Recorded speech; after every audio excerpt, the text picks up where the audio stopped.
Kita ke informasi lainnya, pemirsa.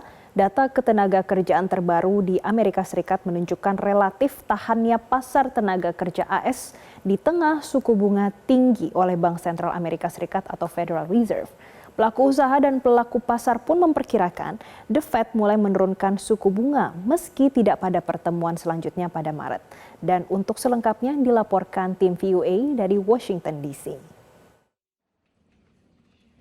Data Depnaker Amerika Serikat menunjukkan selama Januari tercipta 353.000 lapangan kerja baru, mengawali 2024 dengan data ketenaga kerjaan melebihi ekspektasi. It shows the resilience in really the labor force, which has led the consumer to be more resilient than expected over the last year. So, while this kind of has been an ongoing surprise with the resiliency.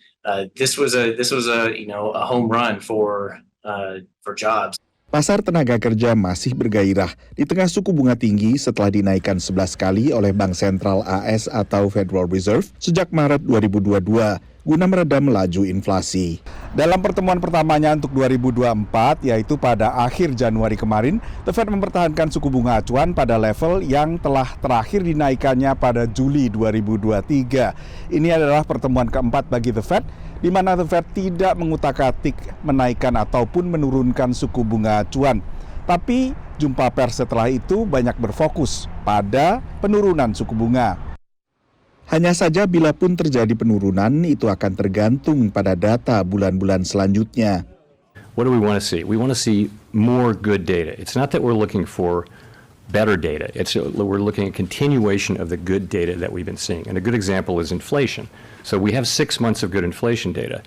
The question really is, that 6 months of good inflation data, is it sending us a true signal that we are in fact on a path, sustainable path down to 2% inflation? That's the question. Banyak analis menduga penurunan suku bunga paling cepat dilakukan pada Mei.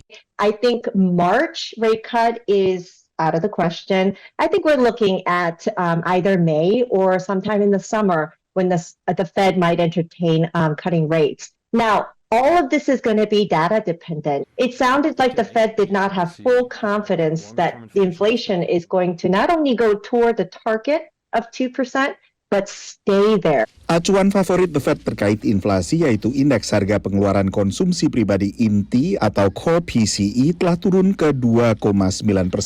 We see inflation coming down at central bank targets of 2 to 2.5 in the second half. We don't think the Fed's going to wait to get to 2. They've indicated that they need to just be in the 2s with it appearing that we're in a real strong continued path to 2. Sebagian analis menilai The Fed akan enggan untuk menurunkan suku bunga mendekati pelaksanaan Pilpres di AS pada November untuk menghindari kesan mempengaruhi Pilpres. Dari Washington DC, Nova Purwadi dan tim VOA. Jelajahi cara baru mendapatkan informasi. Download Metro TV Extend sekarang.